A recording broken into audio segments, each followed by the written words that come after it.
What is up, YouTube? This is Ender from the War and Glory family, bringing you the latest Above and Beyond recap. This was in the conference finals in the Light League for the CWL. Winner of this will move on to the championship. You can see here that was A and B, winning 72-72 on percentage. Both percentages up there. Crazy war. I had a busy day. I couldn't watch the last 5 hours until 10 minutes to go. And just check out the war events to see what happened in those 10 minutes. Both clans with 2 attacks each. And 4 of them all in at the same time. Just crazy looking here at these last 4 attacks.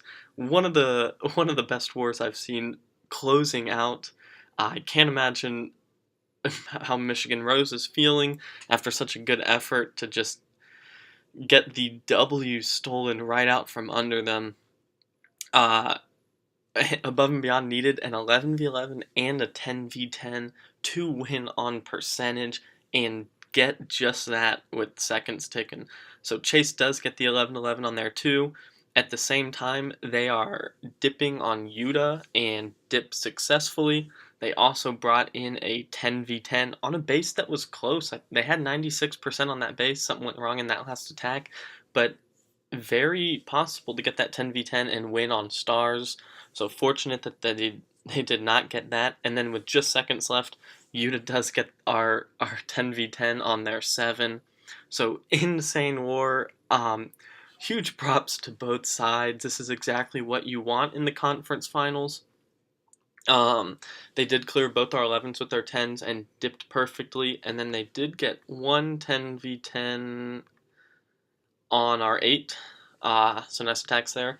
But really, Above and Beyond, up and down the lineup performed very well. Our Town Hall 9s tore it up, going 17-22, providing scouts on every base, very important. Did struggle just a little bit on our 10v11 game, which is why we did go for that 11v11 at the end instead of getting 4 dips in. We're very close on some 10v10s, but didn't have a lot of hits to spare when we sunk a couple into those 11s. I think, oh no, that's a Town Hall 9 Air Enigma, getting 83% there. Then we did have that 96% on 6, so very close there. But just a crazy war, so we will get into it with Chase going in with that 11v11 to start it off. Did have, and I wasn't on Discord for that, but had a lot of people helping to plan these last 2 raids, making sure everything went perfectly. I think Vincent helped out big with some of the planning for this attack here, 11v11 expert, and obviously Chase knows well what he's doing, has plenty of experience 11v11, especially in those Clash Cups too, where he performed well. So it goes in here at 5 o'clock with the Sui heroes, gets great value for just the heroes and some wall breakers, so takes down that enemy queen, and very key here, his queen takes down the air defense and just barely gets this Wiz tower down. That's where his Lalo is going to finish up, so pretty important there.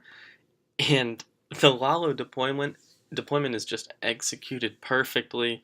Perfect drops everywhere. Really, really beautiful to watch and just crazy. I was watching this on the road, so got to watch both that 11v11 and 10v10 in the last minute. But gonna Lalo starting around 7:30, going clockwise.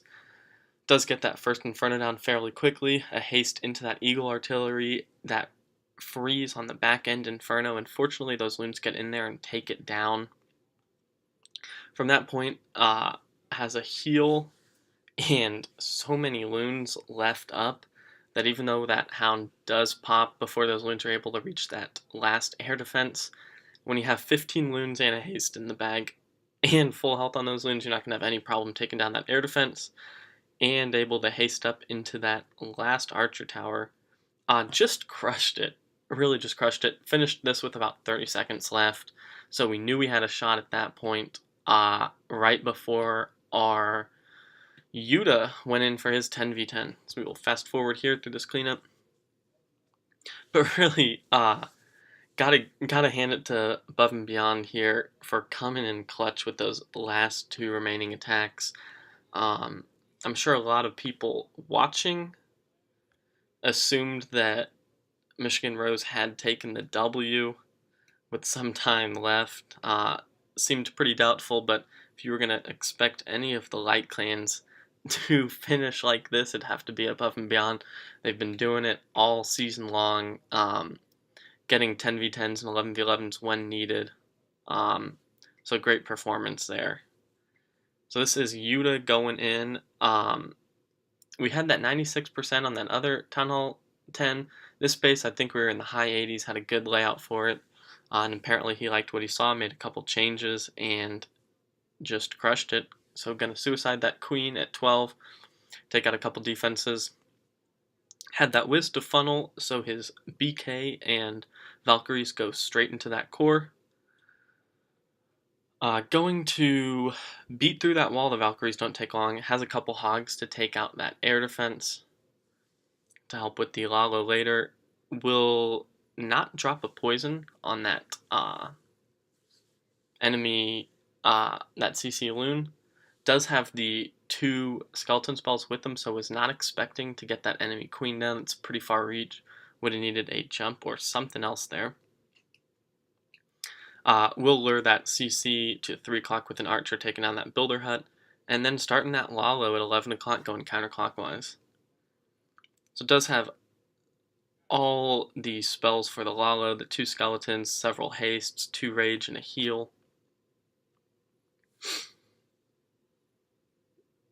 Are a couple air skeletons, saw those in the beginning with that first Inferno 2 with those hasted and loons. Gets a good skeleton drop on that queen, especially as she jumps over that wall into that narrow compartment, so job well done there.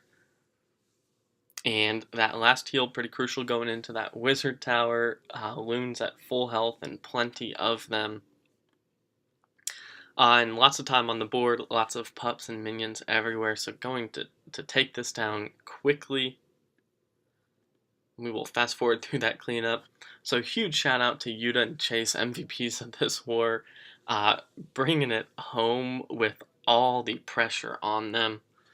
And of course it all starts with the Town Hall 9s, and again this war, the A and B 9s really tore it up, hitting 17 out of 22 and giving us all those scouts, especially when we needed them. We're going to highlight 8 here. This is Tluko with his Town Hall 9 account. With the 6-pack, going in with 37 hogs here, pretty much a mass hog attack.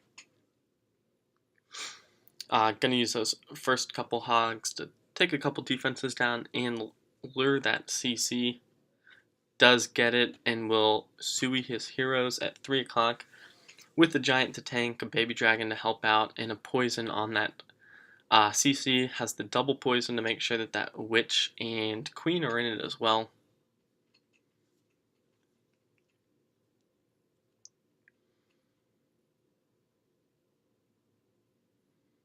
Baby Dragon coming in clutch there with that enemy queen. And both heroes up, which is going to help out with cleaning up this base quickly before running in with the mass hogs and all heal spells. Especially that queen able to save ability there with those hogs coming in. So this base will not need much time to get through as long as these hogs make it through these defenses. Still has 2 heals left for that pack of hogs there. Does have some cleanup dropping down at 6 and 7 o'clock to help out.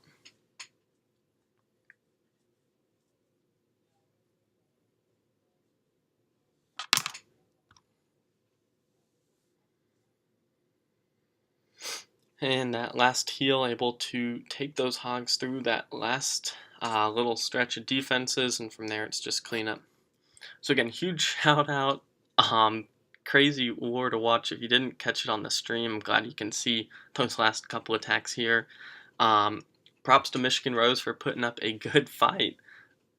Dipping perfect and getting a 10v10, so job well done to their side. Coming down to percentage, and it was high percentages on both. That 11-11 just pushing it over. So we will be back next week with the finals against Meet the Kings. So until then, peace.